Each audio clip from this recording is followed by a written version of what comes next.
Le livre de Job. Au livre de Job, au chapitre 22, les versets 21 à 30. Job 22, versets 21 à 30. Attache-toi donc à Dieu et tu auras la paix. Tu jouiras ainsi du bonheur. Reçois de sa bouche instruction et mets dans ton cœur ses paroles. Tu seras rétabli si tu reviens au Tout-Puissant, si tu éloignes l'iniquité de ta tente. Jette l'or dans la poussière, l'or d'Ophir parmi les cailloux des torrents, et le Tout-Puissant sera ton or, ton argent, ta richesse. Alors tu feras du Tout-Puissant tes délices, tu élèveras vers Dieu ta face, tu le prieras et il t'exaucera, et tu accompliras tes vœux. À tes résolutions répondra le succès, sur tes sentiers brillera la lumière. Vienne l'humiliation, tu prieras pour ton relèvement. Dieu secourt celui dont le regard est abattu. Il délivrera même le coupable qui devra son salut à la pureté de tes mains.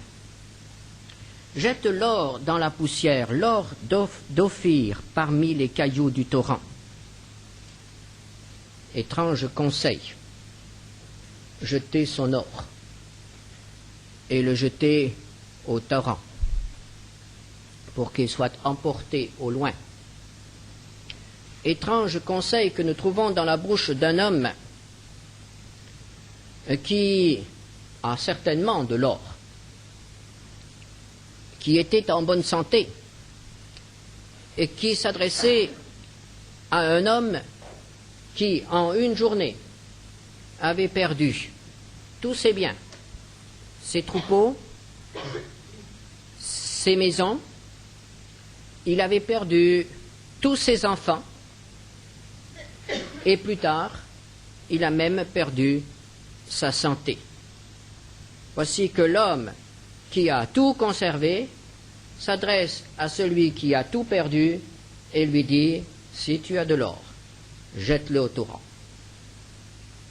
Nous comprenons, il y aurait beaucoup de choses à dire sur cette attitude, évidemment, mais nous comprenons qu'il ne s'agit pas seulement de l'or que, mesdames, vous portez à votre cou, ou que, messieurs, vous avez bien soigneusement caché dans votre matelas. Mais ce n'est pas de cet or-là qu'il est question. Il y a des choses qui, pour nous, valent de l'or. Et valent même plus que l'or. Et nous allons prendre ce matin 3 exemples. Nous allons rencontrer 3 hommes qui ont suivi ce conseil, volontairement ou involontairement, et qui ont eu part aux promesses de Dieu, qui ont découvert que Dieu vaut plus que l'or et l'argent, que Dieu vaut plus que tout ce que nous allons encore voir ensemble. Le premier sera Moïse, Moïse que nous connaissons bien. C'est de lui qu'Étienne dira, le jour de sa comparution devant le tribunal, en racontant l'histoire d'Israël, Étienne, parlant de Moïse, dira dans Actes 7, versets 22 et 23, « Moïse fut instruit dans toute la sagesse des Égyptiens, et il était puissant en parole et en œuvre. Il avait 40 ans lorsqu'il lui vint dans le cœur de visiter ses frères, les fils d'Israël. » Moïse, à l'âge de 40 ans, était arrivé presque à l'apogée de sa carrière. Il était un prince égyptien, prince de la plus puissante nation de l'époque. Tout était à sa disposition, non seulement l'or et l'argent, mais tout le reste, les honneurs, la gloire, l'autorité, peut-être même allait-il pouvoir accéder au trône d'Égypte, ou tout au moins à un poste extrêmement important. Il avait 40 ans. Et voici qu'un jour il refuse, il rejette tout cela, et il prend parti pour un peuple d'esclaves. Il se rend solidaire des Hébreux. son peuple et il choisit d'être de leur côté. Il avait 40 ans et tout espoir lui était permis. Et voici qu'il choisit de se solidariser avec un peuple qui n'avait pas d'avenir, un peuple d'esclaves, un peuple dont on tuait de temps à autre même les jeunes enfants. Hébreux 11, versets 24 à 27, c'est par la foi que Moïse, devenu grand, refusa d'être appelé fils de la fille de Pharaon. Il rejette donc son titre, il renonce à son titre, à sa position, aimant mieux être maltraité avec le peuple de Dieu que d'avoir pour un temps la jouissance du péché, regardant l'opprobre de Christ comme une richesse plus grande que les trésors de l'Égypte, car il avait les yeux fixés sur la rémunération.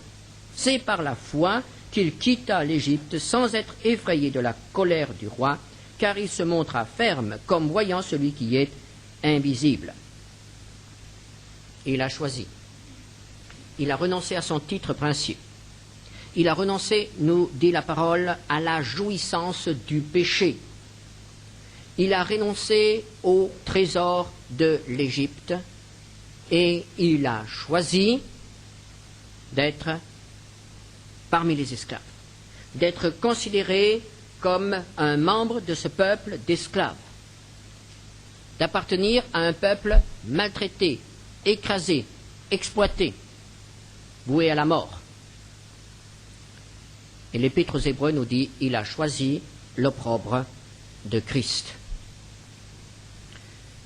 Est-ce que les promesses de Dieu se sont réalisées pour lui? Quelles promesses trouvons-nous dans le livre de Job? Dans le Job, nous trouvons au chapitre 23, verset 26, « Tu élèveras vers Dieu ta face. » Dans l'Épître aux Hébreux, il nous est dit que Moïse, au verset 27, voyait celui qui est invisible. Cette promesse de Dieu s'est réalisée pour lui. Dieu promet d'accorder la communion, l'intimité avec lui à celui qui choisit de le servir, à celui qui choisit de le suivre, quel qu'en soit le prix. Et c'est ce que Moïse a connu, comme voyant l'invisible.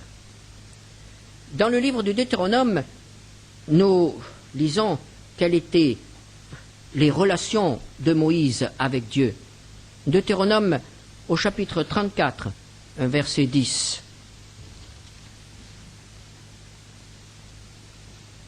Il n'a plus paru en Israël de prophète semblable à Moïse que l'Éternel connaissait face à face.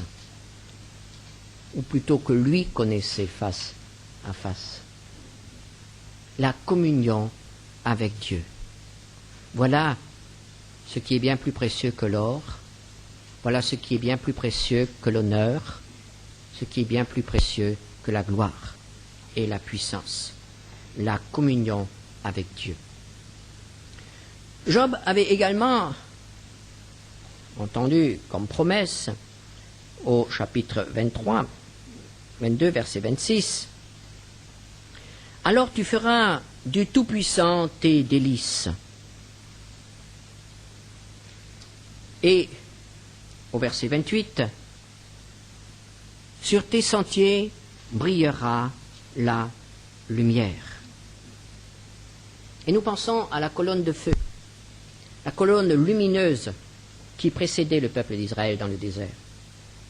Moïse était guidé par la lumière. Et nous pensons aussi à ce phénomène extraordinaire, absolument unique, puisque c'est Moïse seul qui l'a vécu.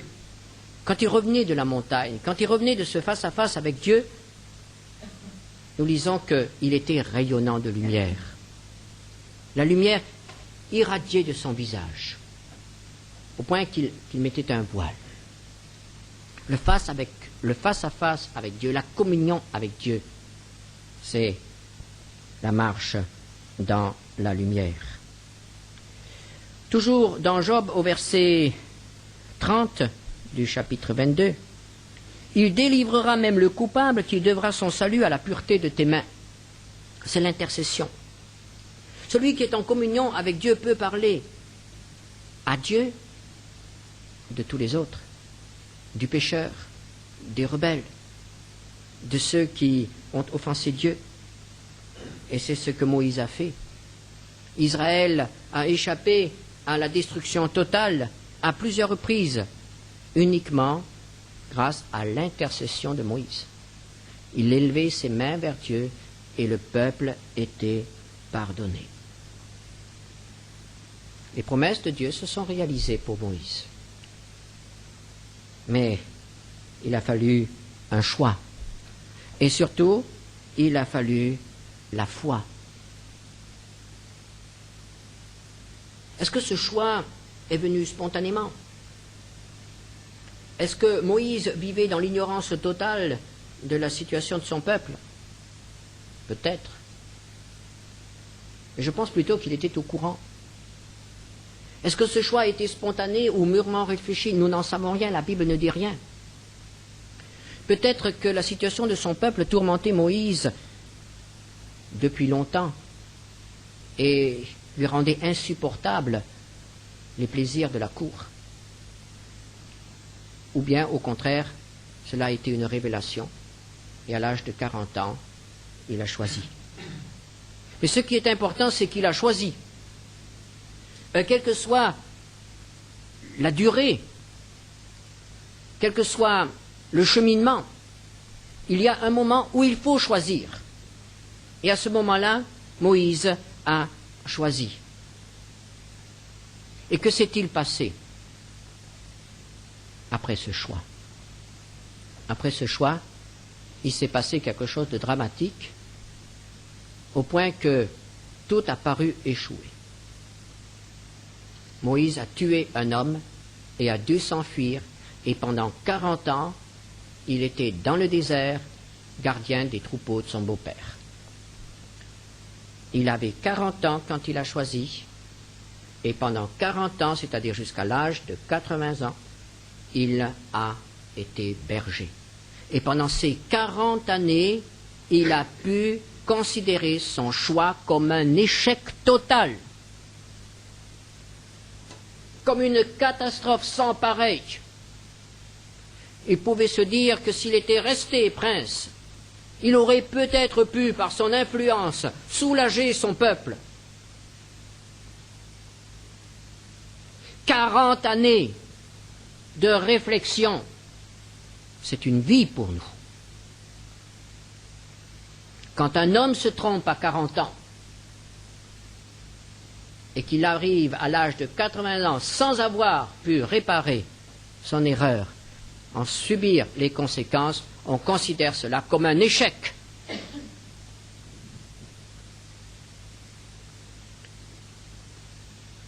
Mais il avait choisi. Et il avait fait le bon choix. Et Dieu s'en est souvenu. Et 40 ans de désert ont mûri cet homme et ont fait de cet homme l'ouvrier de choix dans les mains de Dieu. Et Dieu lui a encore ajouté 40 années de vie. Et nous lisons que quand Moïse est mort à l'âge de 120 ans, ce qui est quand même un âge respectable, il était encore vigoureux et fort et en bonne santé.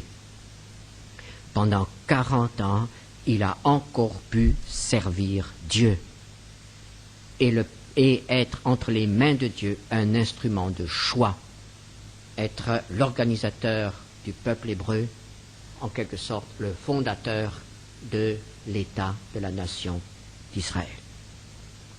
Il avait, malgré les apparences, bien choisi. Un autre exemple, le prophète Jérémie. Chapitre 20 du prophète Jérémie. 20, versets 7 à 8. Cet homme vivait plusieurs siècles après Moïse, environ 9 siècles après Moïse, dans une situation extrêmement difficile, puisque Israël était cerné de toutes parts par des ennemis et allait être détruit par les Chaldéens. Jérémie 20, verset 7. Voici ce que dit ce prophète dans un moment très difficile de sa vie. Il vient d'être insulté et accusé faussement et jeté en prison. Et le voici maintenant en prison. Et il s'adresse à Dieu. Versets 7 à 8. Tu m'as persuadé, Éternel, et je me suis laissé persuader. Tu m'as saisi et tu m'as vaincu, et je suis chaque jour un objet de raillerie. Tout le monde se moque de moi, car toutes les fois que je parle, il faut que je crie à la violence et à l'oppression. Et la parole de l'Éternel est pour moi un sujet d'opprobre et de risée chaque jour. Jérémie n'a pas eu à choisir comme l'a fait Moïse. Jérémie était encore jeune et Dieu l'a appelé à être prophète. Jérémie n'avait pas d'or à jeter au torrent, ni de gloire, ni la puissance. Mais Jérémie a dû renoncer à d'autres choses qui valent de l'or. Jérémie a dû annoncer un message qui n'a pas été reçu par son peuple. Son peuple était en guerre. Il fallait une mobilisation générale contre l'envahisseur. Et voici qu'un homme se lève, un prophète qui parle de la part de l'Éternel, et qui dit « Capitulez ! Les Chaldéens sont les serviteurs de Dieu. Ils viennent pour détruire le pays. Ils viennent pour vous déporter, accepter le châtiment de Dieu. » On appelle cela un prophète de malheur. On appelle cela un défaitiste.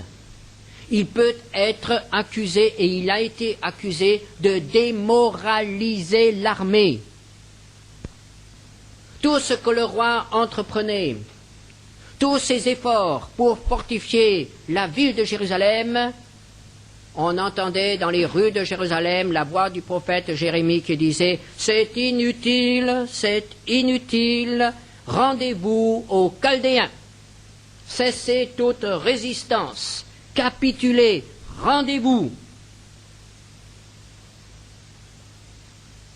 Est-ce que Jérémie était payé par l'ennemi? Est-ce que Jérémie était une 5e colonne? Oh non. Jérémie était un patriote. Jérémie aimait Jérusalem. Jérémie aimait son peuple. Mais il avait un message à transmettre. Un message dont chaque parole était une humiliation d'abord pour lui. Un message qui passait mal, qui sortait mal, qui le déchirait. À quoi Jérémie a-t-il renoncé? Il a renoncé à son honneur, il a renoncé à sa réputation, il a accepté d'être considéré comme un collaborateur, un traître, il a été injurié par tous ceux qui disaient servir l'Éternel, le même Dieu que lui, par les chefs religieux du temple, par ceux qui se disaient prophètes. Il y en avait une armée qui était prête à assurer le roi qu'il allait réussir dans son entreprise de défense du pays contre les Chaldéens. Et Jérémie était le seul à dire « Vous échouerez et vous mourrez ». Jérémie a perdu son honneur, Jérémie a perdu sa liberté pendant de longues années, il a été en prison, et Jérémie a même dû renoncer à quelque chose qui est cher au cœur de tout homme, à la création d'un foyer. Dieu lui dit dans Jérémie 16, verset 2, « Tu ne prendras point de femme, tu n'auras dans ce lieu ni fils ni fille. » Pour Jérémie, il n'y aura pas de postérité. Renoncez à cela. Et il a accepté. Il a choisi. Il s'est laissé persuader. Et il a dit oui, dans les larmes et dans la souffrance, oui, par amour pour son Dieu. Mais écoutons-le, cet homme. Dans le livre des Lamentations, Lamentations de Jérémie, écoutons-le, chapitre 3. Je suis l'homme qui a vu la misère sous la verge de sa fureur. Il m'a conduit, mené dans les ténèbres et non dans la lumière. Contre moi il tourne et retourne sa main tout le jour. Il a fait dépérir ma chair et ma peau, il a brisé mes os, il a bâti autour de moi, il m'a environné de poison et de douleur, il me fait habiter dans les ténèbres. Tout à l'heure nous disions que celui qui suit le Seigneur marche dans la lumière, et voici un homme qui dit, mais pour moi, suivre le Seigneur, ce sont les ténèbres. Il m'a entouré d'un mur pour que je ne sorte pas. Il m'a donné de pesantes chaînes. J'ai beau crier et implorer du secours, il ne laisse pas accès à ma prière. Nous avions dit que celui qui choisit Dieu vit en communion avec lui.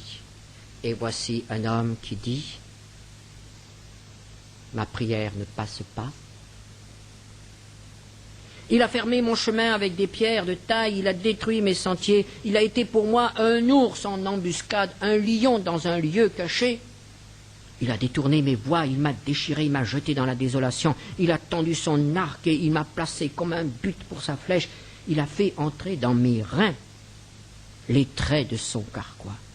Je suis pour tout le peuple un objet de raillerie, chaque jour l'objet de leur chanson. Il m'a rassasié d'amertume, il m'a enivré d'absinthe, il a brisé mes dents avec des cailloux, il m'a couvert de cendres, tu m'as enlevé la paix, je ne connais plus le bonheur, et j'ai dit ma force est perdue, je n'ai plus d'espérance en l'Éternel. Jusque-là, jusqu'au plus profond du gouffre, c'est là que Jérémie se retrouve parce qu'un jour il s'est laissé persuader par Dieu.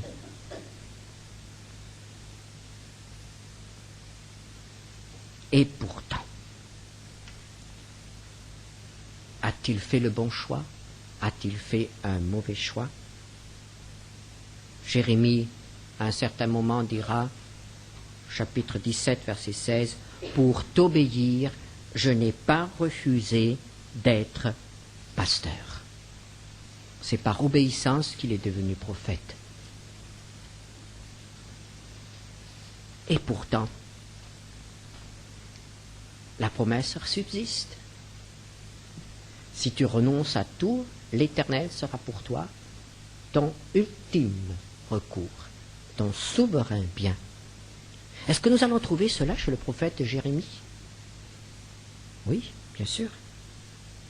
Tout de suite après, dans le livre des Lamentations, au chapitre 3, après avoir déversé toute sa souffrance, voici ce que nous lisons. Chapitre 3, verset 22. « Les bontés de l'Éternel ne sont pas épuisées, ses compassions ne sont pas à leur terme, elles se renouvellent chaque matin. Oh, que ta fidélité est grande! L'Éternel est mon partage, mon héritage, mon bien, mon souverain bien. Dit mon âme, c'est pourquoi je veux espérer en lui. » Un peu plus loin, il est bon d'attendre en secours, en silence, le secours de l'Éternel. Et Jérémie deviendra, pour son peuple, pendant cette période, mais surtout plus tard et jusqu'à nos jours, pour nous aussi, le grand prophète de l'espérance. Parce que Jérémie n'a pas seulement annoncé la destruction de Jérusalem, mais il a aussi annoncé la durée de la déportation. Il a annoncé également le retour à Jérusalem. Et il a surtout annoncé la grande, grande alliance avec le Seigneur Jésus-Christ. Il est le prophète de la nouvelle alliance. Jérémie 31, versets 22 à 23. Jusque à quand seras-tu, 27 à 28. Voici les jours viennent, dit l'Éternel, où j'ensemencerai la maison d'Israël et la maison de Juda, d'une semence d'hommes et d'une semence de bêtes. Et comme j'ai veillé sur eux pour arracher, abattre, détruire, ruiner et faire du mal, ainsi je veillerai sur eux pour bâtir et pour planter.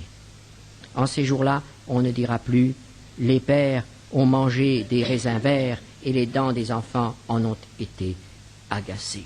Et un peu plus loin, il annonce la nouvelle alliance au verset 31. « Je ferai avec la maison de Juda une alliance nouvelle. » La nouvelle alliance, celle dont nous bénéficions. Oui, l'Éternel a vraiment été aussi pour Jérémie son suprême bien, sa suprême consolation.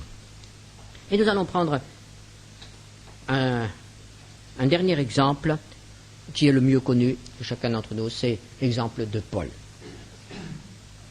Lui aussi a fait un choix et il a renoncé. Il a renoncé à une carrière brillante comme rabbin dans le judaïsme, comme chef religieux. Il a renoncé aux avantages, aux privilèges de sa naissance et de son éducation. Pourquoi? Pour servir Christ. Et il nous le dit dans l'Épître aux Philippiens. Philippiens 3, il nous dit, en parlant de tous les avantages qu'il avait autrefois, il nous dit au chapitre 3, verset 7, « Ces choses qui étaient pour moi des gains, je les ai regardées comme une perte à cause de Christ. Et même je regarde toutes choses comme une perte à cause de l'excellence de la connaissance de Jésus-Christ mon Seigneur, pour lequel j'ai renoncé à tout. Et je les regarde comme de la boue, afin de gagner Christ. » Et il a vécu une vie errante. On appelle cela aujourd'hui un ministère d'itinérance, allant de lieu en lieu pour annoncer la parole de Dieu, pour fonder des églises. Mais il a énormément souffert. Nous n'allons pas lire maintenant ces textes où il décrit toutes ses souffrances. Mais quand on lit qu'il a fait plusieurs fois naufrage, quand on lit qu'il a été flagellé à plusieurs reprises, qu'il a même été lapidé, on comprend que la vie de l'apôtre Paul était extrêmement mouvementée et qu'à plusieurs reprises, il avait lieu d'être découragé et de se dire « Mais est-ce que j'ai fait le bon choix ?» Mais pour l'apôtre Paul, il n'y avait plus aucun doute. Il avait choisi le Christ et pour le Christ, il était prêt à renoncer à tout. Et c'est ce qu'il dit à des amis qui le supplient de ne pas continuer son voyage vers Jérusalem, car Paul est averti qu'à Jérusalem, il va être arrêté, emprisonné. Alors, ses amis essayent de l'arrêter, de lui préserver cet emprisonnement et tout ce qui peut être la suite d'un jugement.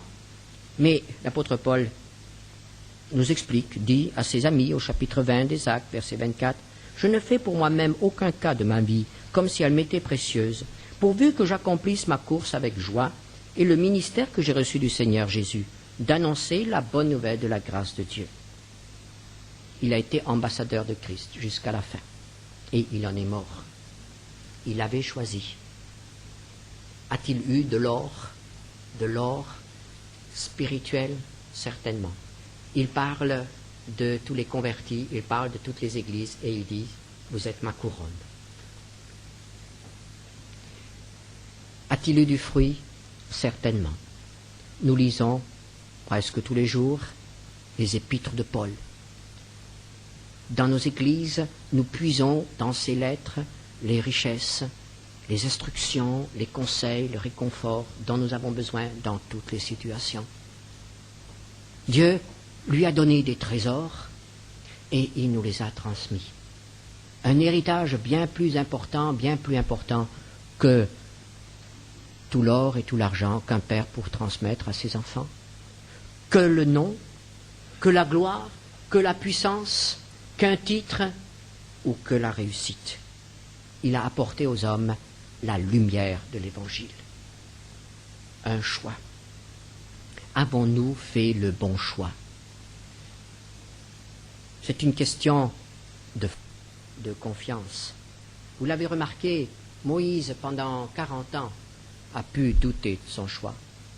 Jérémie, jusqu'à son dernier instant, parce qu'il a encore été déporté en Égypte, il a été tué en Égypte. Jérémie, jusqu'au dernier moment, n'a pas vu de résultat positif de son ministère. Et il a pu se demander, mais est-ce que j'ai fait le bon choix? Et l'apôtre Paul aussi est mort. Il ne pouvait pas voir vraiment s'il avait fait le bon choix. Il le savait. Les trois l'ont su. C'est une question de patience et de confiance. Nous sommes trop pressés.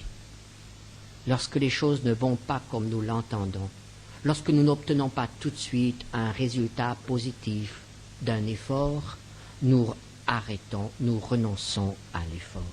Nous nous décourageons. Lorsque nous n'obtenons pas tout de suite le fruit de ce que nous avons investi, lorsque nous n'avons peut-être pas tout de suite l'approbation du choix que nous avons fait, nous nous décourageons et nous abandonnons. La parole de Dieu nous dit que le secret de la marche avec Dieu est la confiance absolue, même si pendant des années, il semble que les événements et les circonstances proclament que nous nous sommes trompés.